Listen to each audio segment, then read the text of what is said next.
Have you ever had that super frustrating moment where you're absolutely certain you know a word, but it just won't come out? Maybe you're trying to remember your third-grade teacher's name or the title of a song you love. You can almost feel it right on the tip of your tongue, but your brain just refuses to spit it out. This maddening experience is so common that scientists have a name for it, the tip of the tongue state, or TOT state for short. And don't worry, it happens to almost everyone. Normally, your brain is like a hyper-efficient search engine. When you want to say something, it instantly scans through a massive library of meanings, sounds, and memories. It finds the perfect word, links it to its sound, and slots it neatly into a sentence all in a fraction of a second. It's an incredible process that we take for granted every single day. But during a tip-of-the-tongue moment, this seamless operation hits a snag. The connection breaks down somewhere along the line. You get this powerful feeling that you know the answer, that it's right there, but you just can't grab it. Brain imaging studies have even captured what happens during this mental block. When people are stuck in a TOT state,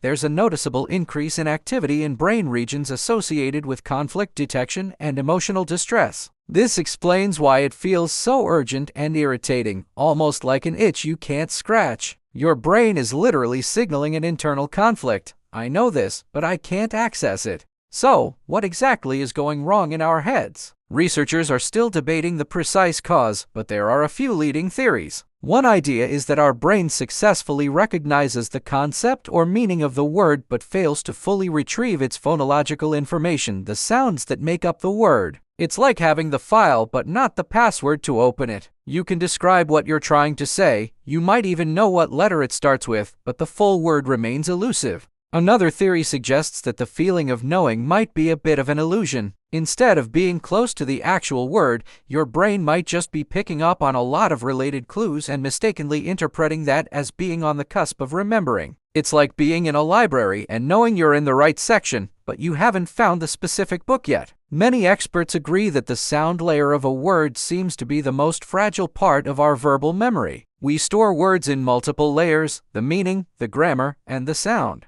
The connection to the sound is often the weakest link, making it the most likely place for the retrieval process to break down. This is why we can often remember facts about the word like it's a long word, or it has 3 syllables without being able to say it. Interestingly, not all words are created equal when it comes to getting stuck on the tip of our tongues. Certain types of words are notorious for causing this problem. Proper nouns, especially people's names, are a huge one. How many times have you seen a familiar face but been totally unable to recall their name? Our brains are great at recognizing faces, but linking that visual information to a specific name is a much more complex task. We don't have a lot of other semantic connections to a name, unlike a word like chair, which is linked to sitting, furniture, wood, and so on. Rarely used vocabulary is another common trigger. If you haven't used a word in years, the neural pathways leading to it can become a bit rusty, making it harder to access on demand. Abstract concepts are also tougher to pin down than concrete objects. It's easier to recall the word apple than a word like ambiguity. Making matters worse, sometimes our brain gets stuck on the wrong word entirely. You might be trying to think of the word astronomy, but your brain keeps suggesting astrology.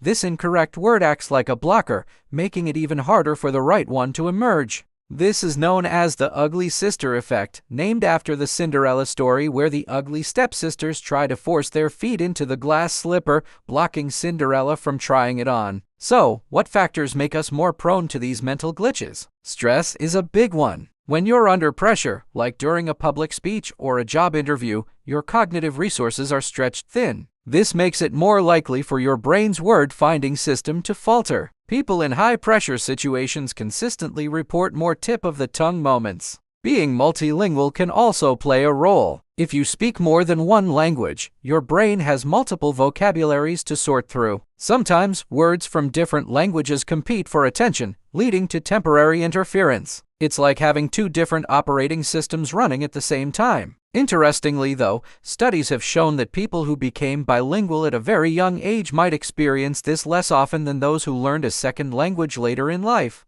Perhaps because their brains are more adept at managing the 2 systems. And of course, there's age. As we get older, tip-of-the-tongue states tend to become more frequent. This isn't necessarily a sign of serious memory decline. One theory is that as we age, we accumulate a vastly larger vocabulary and store of knowledge. So, when we search for a word, our brain has to sift through a much bigger database, increasing the chances of a retrieval error. It is like searching for a file on a computer with 1,000,000 files versus one with only 1,000. Additionally, some of the language-related systems in our brain may naturally become slightly less efficient over time. But here's the fascinating part: even though it feels like a failure, researchers believe this phenomenon might actually serve a purpose. That nagging feeling that you're this close to remembering is a powerful motivator. It encourages your brain to keep searching and working to strengthen the memory trace, rather than just giving up and letting the memory fade away. In this sense, a tip of the tongue moment is actually a sign that the memory isn't lost forever. It's just temporarily inaccessible. Your brain is telling you, "Hang on, I'm still working on it." It's a learning opportunity for your neural networks. So what can you do when you find yourself stuck in one of these moments? The best strategy is to use cues. Instead of just trying to force the word out, which often makes it worse, try to access it from a different angle. Think about related ideas.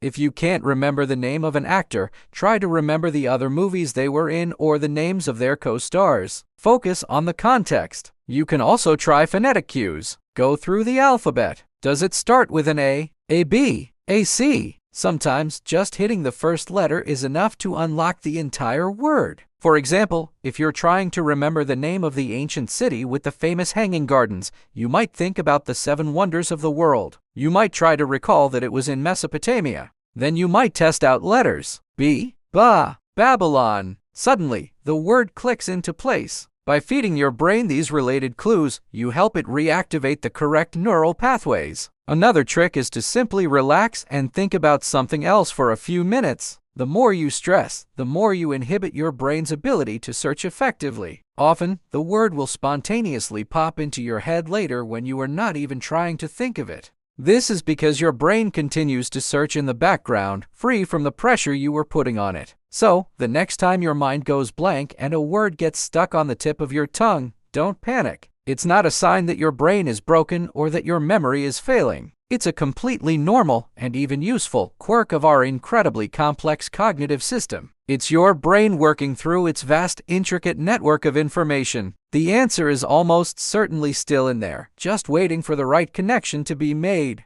Be patient, give it a little help with some clues, and it'll come to you. Thanks for watching. If you found this interesting, don't forget to like this video and subscribe to the channel for more deep dives into the fascinating world of our brains. See you next time.